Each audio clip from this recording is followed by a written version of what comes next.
दाल मखनी। सुरेशपुर गांव में एक रमेश नाम के चाचा का एक ढाबा था जो कि उनकी दाल मखनी के लिए बहुत ही फेमस था। और दूर दूर से वहाँ पे दो लोग दाल मखनी खाने आते थे। दाल मखनी इतनी स्वादिष्ट बनती थी कि लोग उनके हाथ की उंगलियां चाटते रह जाते थे। रमेश चाचा की इस दाल मखनी की वजह से आसपास के कई ढाबे बंद हो चुके थे। पूरे गांव में रमेश चाचा के दाल मखनी का राज किसी को भी नहीं पता था, यहाँ तक कि उनके घर वालों को भी नहीं पता था। आखिर रमेश चाचा अपने दाल मखनी में ऐसा क्या डालते थे कि लोग अपनी उंगलियां चाटते रह जाते थे। आखिर ऐसा क्या राज था इनकी इतनी स्वादिष्ट दाल मखनी का। आइए चलिए देखते हैं इस कहानी में आखिर दाल मखनी का राज क्या है और ऐसा क्या कारण था कि रमेश चाचा इस गुप्त राज को अपने परिवार वालों को भी नहीं बताते थे। आइए चल कर देखते हैं कि इस कहानी में आखिर इसका क्या राज है। अरे सुनती हो कल्लू की अम्मा, कहाँ हो? कुछ मुझे जरूरी बातें करनी है। हाँ जी बोलिए, आखिर आपको मेरा याद आ ही गया। नहीं तो ढाबे के सामने तो हम परिवार वाले दिखते ही नहीं हैं, बस दिन भर ढाबे में लगे रहते हैं। आपको परिवार का तो जैसे कुछ लगा ही नहीं है आपको कि बहू बेटे कैसे हैं, बीवी कैसी है। अरे भगवान की कृपा से हमारा ढाबा बहुत ही अच्छा चल रहा है, इसलिए मुझे बाजार जाना है कुछ मसाले लाने के लिए। और तुम हो कि यहाँ पे परिवार लेकर बैठ गई हो। तुम ढाबे का ख्याल रखना, मैं सामान लेकर आ जाऊँगा। हाँ जी ठीक है, मैं ख्याल रख लूँगी, लेकिन जल्दी आ जाइएगा। ढाबे तो मुझसे चलेंगे है नहीं, आखिर आपके जैसे दाल मखनी कोई और थोड़ी ना बना सकता है। और इस तरह रमेश चाचा बाजार चले जाते हैं और इसी तरह समय बीतता है। और तभी उसी टाइम एक घटना घट जाती है और सुनीता को फ़ोन आता है कि रमेश चाचा का एक्सीडेंट हो गया है और वो इस दुनिया में अब नहीं रहे। जिस खबर को सुनकर पूरे परिवार वाले को बहुत ही दुखी होते हैं। और तभी उन्हें रमेश चाचा की आखिरी इच्छा को बताया जाता है कि उनके ढाबा को पहले की तरह चलाया जाए। भाभी जी, रमेश भैया का एक ही उम्मीद था कि उनके ढाबा को बहुत ही आगे बढ़ाया जाए। आखिर अब क्या करना है, आप ही बताइए। इनकी आखिरी इच्छा को मैं ज़रूर पूरा करूँगी। ये ढाबा बंद नहीं होगा, मैं चलाऊँगी। भैया आप चिंता मत करिए, मैं कुछ दिनों में ही ढाबा संभालने लगूँगी। और इस तरह रमेश चाचा के ढाबा को उसकी पत्नी सुनीता चलाने लगती है। लेकिन हालांकि वैसा स्वाद अब दाल मखनी में नहीं रह गया था जैसा स्वाद रमेश चाचा का था। और दिन पे दिन भीड़ भी आना कम हो जाती है। तभी एक दिन, बहन जी माफ़ करिएगा, लेकिन भैया जैसा स्वाद अब आपके में नहीं रह गया है। लेकिन उतना ख़राब भी नहीं है, लेकिन अच्छा भी नहीं है। तीखा ज़्यादा हो गया है बहन जी, माफ़ करिएगा मुझे। इस तरह सुनीता का ढाबा बहुत ही बुरा होने लगा था। दिन पे दिन लोगों की भीड़ कम हो गई थी और स्वाद उतना रह नहीं गया था, जिसकी वजह से सुनीता बहुत ही ज़्यादा परेशान हो जाती है कि आखिर वो ऐसा क्या करे जिससे कि ढाबा फिर से चलने लगे। लेकिन क्या सुनीता फिर से ढाबा चला पाएगी? चलिए देखते हैं आखिर ऐसा क्या उपाय कर रही है सुनीता जिससे कि उसका ढाबा फिर से चलने लगे। इसी तरह ढाबा की चिंता में पड़ी हुई सुनीता घर वापस आती है और वो यही सोचती रहती है कि आखिर वो ऐसा क्या करे जिससे कि ढाबा फिर से चलने लगे। और इस तरह रोज़ रोज़ दाल मखनी की बेइज्जती देख देख कर सुनीता बहुत ही परेशान हो जाती है कि आखिर वो क्या राज था जो कि रमेश चाचा दाल मखनी में डालते थे। हालांकि पहले से भीड़ कम हो गई थी, लेकिन कुछ लोग थे जो कि आते रहते थे। आखिर ऐसा क्या राज था जो कि इन्होंने मुझे बताया नहीं। आखिर दाल मखनी कैसे बनती थी, कुछ तो राज होगा, क्या करूं। इसके बाद सुनीता घर वापस आती है, देखती है कि उनकी बहुएं कहीं बाहर जा रही होती है। सुनीता की 4 बहुएं थी जो कि बहुत ही गुणवंती थी। देखते हैं कि सुनीता क्या अपनी बहुएं से कुछ करवा पाएगी। आखिर तुम सब जा कहाँ रहे हो, बताओगे? बिना बताए कहीं भी। माँ जी हम सब पार्लर जा रहे थे, बहुत दिन से पार्लर नहीं गया, हमारी स्किनें बहुत ज़्यादा काली पड़ती जा रही हैं। यहाँ पे ढाबा नहीं चल रहा है और तुम सबको पार्लर जाने की पड़ी है। आखिर तुम लोग इतने गोरी तो खुद हो और कितना गोरा होना है तुम सबको, फिजूल का पैसे खर्च करती हो। माँ जी वो सीमा पार्लर वाली एक नया फेस पैक लाई है, वही हम सब करवाने जा रहे हैं। कितने दिन हो गए हम सब कहीं नहीं गए। पार्लर छोड़ो और तुम सब मेरी एक बात सुनो। तुम चारों में से जो भी ढाबे की मालकिन बनना चाहती है उसे दाल मखनी बनाना पड़ेगा, वो भी अपने बापूजी जैसा। जो भी बापू जैसा दाल मखनी बना लेगा, यह ढाबा उसके नाम हो जाएगा। भाई ढाबा का नाम तो सुनते ही चारों बहुओं के मुंह में जैसे लालच आ गया हो और सभी में होड़ मच गई हो कि मालकिन अब हम ही बनेंगे। ढाबे की मालकिन माँ जी, वो तो मैं ही बनूंगी। मैं तो बहुत अच्छा दाल मखनी बनाती हूँ, मेरे घर वाले बहुत अच्छे से खाते थे। लेकिन जो बिल्कुल बाबू जैसा बनाएगा वही इस ढाबे का मालकिन बनेगा, जो नहीं बना पाएगा उसे भैंस के तबेले में रहना पड़ेगा। और भाई ये बातें सुनकर तो सभी के मन में लालच तो था ही। और आइए देखते हैं क्या ये चारों बहुएं सच में अपने बाबू जैसे दाल मखनी बना पाएंगी या फिर नहीं। चलिए आगे देखते हैं।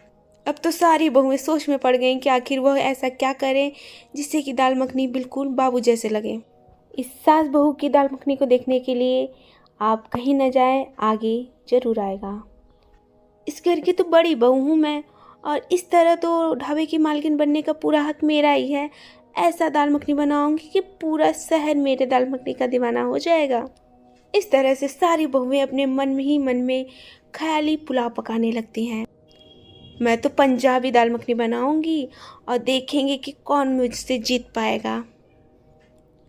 पिताजी के ढाबा को चलाने के लिए मुझे अच्छा दाल मखनी बनाना ही पड़ेगा, नहीं तो पिताजी का ढाबा बंद हो जाएगा। मुझे कुछ अच्छा ही करना होगा। हे भगवान साथ देना। मैं तो तीनों की नकल करूंगी। जब तीनों जेठानी अपनी दाल मखनी बना लेंगी तो मैं लास्ट में सबसे अच्छा दाल मखनी बनाऊंगी, जिसे खाकर पूरा शहर एकदम उंगलियां चाटने लगेगा। और इस तरह सबसे पहले दाल मखनी बनाने की बारी आती है बड़ी बहू की। अब मुझे इस ढाबे की मालकिन बनने से कोई नहीं रोक सकता। ऐसा दाल मखनी बनाऊंगी, ऐसा दाल मखनी बनाऊंगी कि सभी देखते रह जाएंगे। और माँ जी इस पूरे ढाबे की चाबी मेरे हाथ में दे देंगी। इस तरह बड़ी बहू दाल मखनी बनाती है और इसी तरह मन ही मन में ख्याली पुलाव पका रही होती है कि तभी वहाँ पर एक बैठा हुआ कस्टमर चिल्लाने लगता है। हाय भाभी जी, आपको मुझे मारना चाहते हैं क्या? इतना तीखा दाल मखनी आखिर कौन बनाता है? चाचा जी जैसा तो स्वाद है ही नहीं। ये मैं कहाँ आ गया? माफ़ करिएगा माँ जी, माफ़ करिएगा भाभी, लेकिन दाल मखनी नहीं जहर है। इस तरह से अपने दाल मखनी की बेइज्जती को देखते हुए बड़ी बहू को बहुत ही शर्मिंदा होता है। और वहीं पर बड़ी गल में खड़ी हुई सासू माँ चिल्लाने लगती है, कल तो बहुत बोल रही थी ऐसा बनाऊंगी वैसा बनाऊंगी, और ये तूने क्या बना कर रख दिया है? इससे तो हमारे ग्राहक रहेंगे नहीं, भागी जाएंगे। तू हमारा बनाया हुआ नाम भी खराब कर देगी। और इसके बाद बड़ी बहू भैंस के तबेले में भेज दी जाती है। और अब बारी थी घर की दूसरी बहू की। और बड़ी बहू को हारा हुआ देखकर छोटी बहू बहुत ही खुश होती है कि अब इस घर की चाबी मुझे मिलेगी। और वहीं पर खड़े ही खड़े अपने मन में ख्याली पुलाव वो भी पकाने लगती है। लेकिन क्या सच में वह बाबूजी जैसे दाल मखनी बना पाएगी? आइए देखते हैं आखिर क्या होगा। और अगले दिन ही दूसरी बहू बहुत ज़्यादा सज धज कर दाल मखनी बनाने लगती है, जिसमें वह ढेर सारे मसाले और तरह तरह की बटर को डालती है और मन ही मन में बहुत ही खुश हो रही होती है। तभी माँ जी, मैंने बिल्कुल बाबूजी जैसा दाल मखनी बनाया है और जो भी खाएगा खाता रह जाएगा। पंजाबी दाल मखनी है, ढेर सारे मसाले और ढेर सारे बटर डाले हैं मैंने।